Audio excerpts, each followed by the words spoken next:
बांग्लादेश में हालात बद से बदतर हो गए हैं। वहाँ की तस्वीरें काफ़ी विचलित करने वाली सामने आ रही हैं। वहाँ की प्रधानमंत्री शेख हसीना ने अपने पद से इस्तीफा देकर भारत में शरण ली है।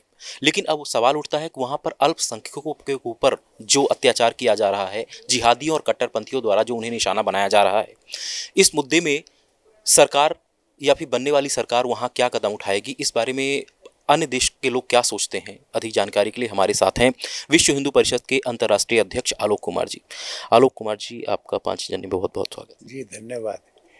वहाँ के छात्रों ने आंदोलन किया, उनकी कुछ मांगे थी, सरकार से थी, मांगे पूरी हुई, सरकार गिर गई, प्रधानमंत्री बांग्लादेश छोड़ के चली गई।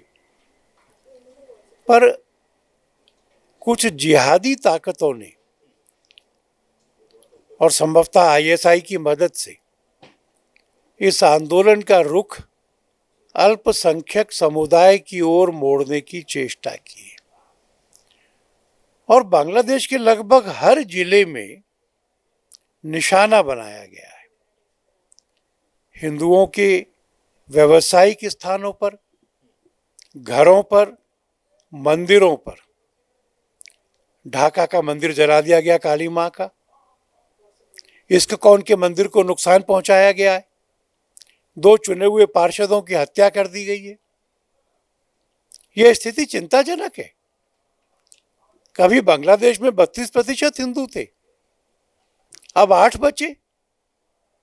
तो विश्व समुदाय को ये हस्तक्षेप करना चाहिए, पाकिस्तान पर दबाव बनाना चाहिए कि अल्पसंख्यक समाज की रक्षा करो।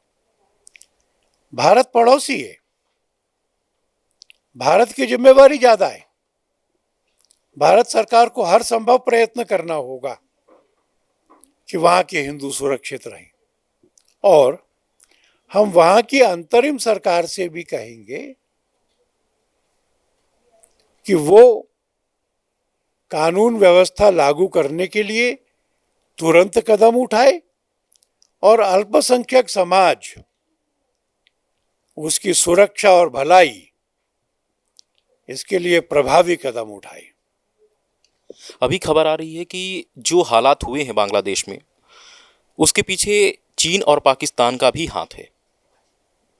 तो क्या इस पे आपकी क्या प्रतिक्रिया है? क्या साजिश हो सकती है?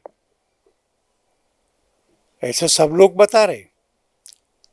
चीन और पाकिस्तान की बांग्लादेश को अस्थिर करने में एक भूमिका हो सकती है।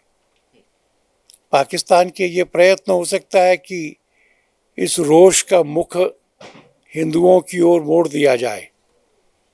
मैं समझता हूं कि बांग्लादेश की समझदार जनता इस षड्यंत्र से सावधान रहेगी। एक मोहम्मद यूनुस हैं बांग्लादेश में, जो अर्थशास्त्री खुद को बताते हैं।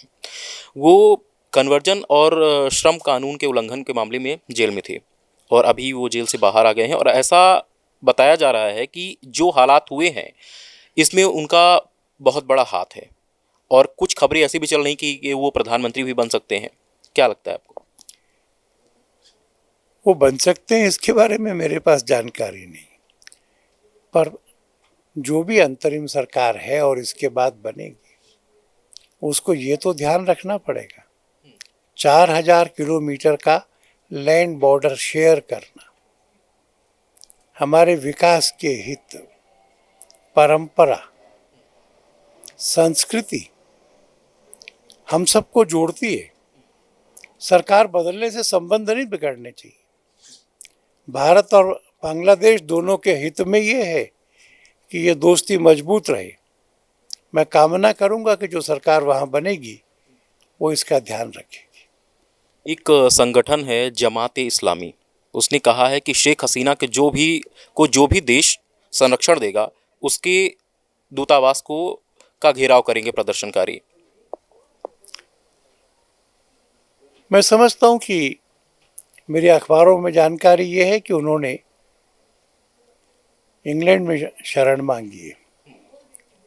इस तरह की धमकियों की कोई परवाह नहीं होनी चाहिए। शेख हसीना सम्मानित हैं, उनकी जान, प्राण, स्वातंत्र्य, सुख, इसकी चिंता करना ये कर्तव्य है। इस कर्तव्य का पालन होना चाहिए। बांग्लादेश में अभी के अगर प्रेजेंट टाइम की बात छोड़ दिया जाए तो हमेशा हिंदुओं को कट्टरपंथियों द्वारा निशाना बनाया जाता रहा है। उनके दुकान मकान और धार्मिक स्थलों को में तोड़ फोड़ हमले करने की घटनाएं लगातार होती रही हैं। क्या लगता है कि जो सरकार बने अंतरिम सरकार क्या इस पे रोक लगाए या उनको सुरक्षा मुहैया करवाए? उनका उनका कर्तव्य है ये करना। कोई भी सरकार जो अपने नाम के प्रति जरा भर भी गंभीर है, ये उसका कर्तव्य है। और इसलिए मैंने कहा कि मैं अंतरिम सरकार से अपेक्षा करूंगा कि वो हिंदुओं के जान माल सम्मान की सुरक्षा करेगी, उनके भलाई विकास की चिंता करेगी। और फिर मैंने भारत सरकार के लिए भी कहा है, सब कदम उठा करके सुरक्षा देनी चाहिए। एक सवाल आपसे कि जो वहाँ पर प्रताड़ित हिंदू हैं, जैसे कि सीएए में कुछ जो प्रताड़ित हैं अल्पसंख्यक उनको भारत आ सकते हैं, यहाँ की नागरिकता मिल सकती है, तो क्या वो भारत आ सकते हैं? क्या भारत सरकार क्या कदम उठाएगी अगर वो आना चाहें तो?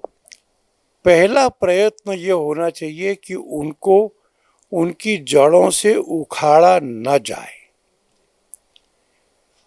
और इसलिए इस समय सबको ये दबाव बनाना कि वो जहाँ हैं वहाँ सुरक्षा और सुख से रह सकें, इसलिए ये हल बाद का है, अभी नहीं सोचना चाहिए। आसान नहीं होता अपने पुरखों की जमीन से अपरिचित जगह पे आना और जिंदगी को नए सिरे से शुरू करना। शेख हसीना के शासनकाल में भारत और बांग्लादेश के संबंध काफ़ी अच्छे रहे हैं। क्या लगता है कि अंतरिम सरकार बनेगी तो संबंध में कोई परिवर्तन होगा या ऐसे ही रहेंगे आगे भी? मैंने आपसे कहा अपेक्षा तो करनी चाहिए कि बढ़ेंगे, क्योंकि ये सबके हित में है। बाकी आगे आने वाला समय बताएगा।